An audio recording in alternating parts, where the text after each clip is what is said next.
각 당의 지역구 후보자 공천이 마무리 단계에 들어서고 비례대표 심사도 속도를 내고 있습니다. 그런데 이 과정에서 또 잡음도 나오고 있습니다. 야권 비례연합정당에서는 임태훈 전 군 인권센터 소장의 비례 후보 공천을 두고 갈등이 이어지고 있습니다.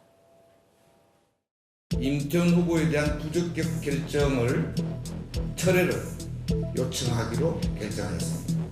이것이 받아들여지지 않으면 모든 가능성을 열어놓고 상임위에서 논의하여 결정하기로 하였습니다.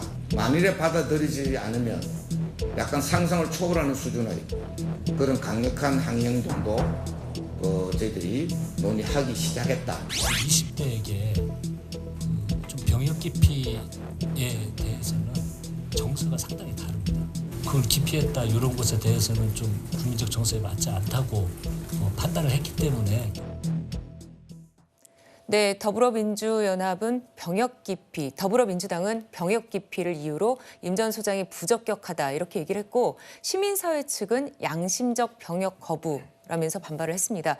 결국에는 시민사회 측의 심사위원 전원이 항의를 하면서 사퇴를 했는데 최진봉 교수님, 그렇다면 연대 파기 상황으로까지 갈 수도 있는 상황인가요? 그거는 좀 지켜봐야 될 것 같습니다. 네. 그렇다고 해서 민주당이 그러면 저렇게 얘기한다고 그걸 받아들일 수 있을 거냐? 저는 좀 생각이 그렇지 않을 거라고 생각을 하고 있거든요. 그래서 이게 뭐 이제 물론 시민사회 측에서 주장하는 것처럼 그렇게 얘기할 수도 있다고 봅니다. 다만 이게 총선에서 이런 결정이 어떤 영향을 미칠지는 고민이 좀 되는 지점이거든요. 민주당 입장에서는. 왜냐하면 합의사항도 그런 내용이 있습니다. 1차적으로 시민사회나 아니면 다른 소수정당에서 추천을 하더라도 그 이후에 민주당이 검증 과정에서 다른 결정을 하도록 그렇게 합의가 돼 있는 상태예요. 그러니까 합의사항을 깬 것도 아니거든요. 그런 상황이라고 하면 민주당 입장에서는 전체 이 국민적 여론의 관점에서 이 문제를 봐야 되는 것이고 네. 그게 뭐 예를 들면 양심적 병역 거부니까 괜찮다 이렇게 판단하는 분도 있을 수 있지만 또 국민들 중에는 그렇게 생각하지 않는 분도 있지 않겠어요? 이런 관점에서 아마 민주당은 접근해서 볼 수밖에 없어요. 이게 비례대표 같은 경우는 더더욱 당의 얼굴로 이 선거를 치르게 되는 건데 물론 이게 민주당은 아닙니다만 더불어민주연합이긴 합니다만 뭐 그렇게 인식하는 부분들이 있지 않겠어요? 그런 점에서 본다고 하면 뭐 민주당이 결정을 처리할 가능성 저는 개인적으로 낮다고 보고요. 그 이후에 뭐 시민사회가 어떤 결정을 하는 그건 또 그 다음에 결정에 맞게 또 어떤 판단이 있지 않겠어요? 그런 점에서 본다고 하면 지금 현재 이런 상황을 뒤집을 수 있을 정도까지 문제가 되는 사안은 아니라고 저는 개인적으로 생각합니다. 네.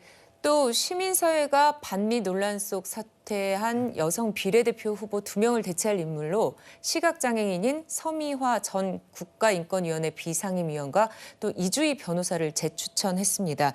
윤정 의원님, 그런데 또 이주희 변호사는 과거 전력이 논란이 되네요. 그렇죠. 이분 같은 경우는 뭐 서울대 다닐 때 매학리 지금 기지 그 반대 운동을 주도했었고요. 또 그 이후에도 보면 국가보안법 폐지 운동, 또 민노당 비례대표로 출마를 했고 국가보안법 철폐 운동, 또 지금 현재 민변 사무처장입니다. 네. 민변 사무처장인데 민변에서는 이 위성정당을 반대한다는 입장이었거든요. 근데 갑자기 민변 사무처장이 지금 이 위성정당의 후보가 된 거 아니겠습니까? 예. 이런 어떤 모순적인 상황들. 자, 그리고 지금 우리가 이 앞서서 이제 그 일본 식민지 시대를 어떤 칭찬했다는 후보에 대해서 비판을 했잖아요. 그러니까 지금 처음에 이 2명의 후보가 사퇴를 했는데 두 분 다 사실 보면 이 친북적인 발언들 또 그다음에 어떤 이 반미 이야기들 이런 이야기를 했기 때문에 본인들이 지금 사퇴해서 부적절하다 했는데 거기에 과연 또 이런 분을 비슷한 분을 지금 공천하는 게 맞는 이야기인지 그렇다면 우리가 일제 식민지에 대해서 정말 단호하게 우리가 비판하고 하는 거 당연합니다. 그리고 또 한편으로 보면 우리의 지금 안보를 해치는 이 북한의 어떤 주장에 동조하고 이런 부분에 대해서 우리 과연 앞으로 국회의원 될 분들이 이런 부분에 동조하는 분들을 과연 될 수가 있다? 그것도 예를 들어서 국민의 어떤 이 지역구에서 표의 심판이 아니라 이렇게 이제 이 정당이라는 이런 비례대표라는 이런 것 형태를 통해서 들어온다는 거 예. 과연 그걸 동의할 수 있을까? 그 민주당이 감당할 수 있으면 할 수 있을 것 같아요. 그렇지만 이 부분에 대해서 민주당도 아마 분명한 입장들을 좀 밝혀야 되지 않겠나 싶습니다. 네.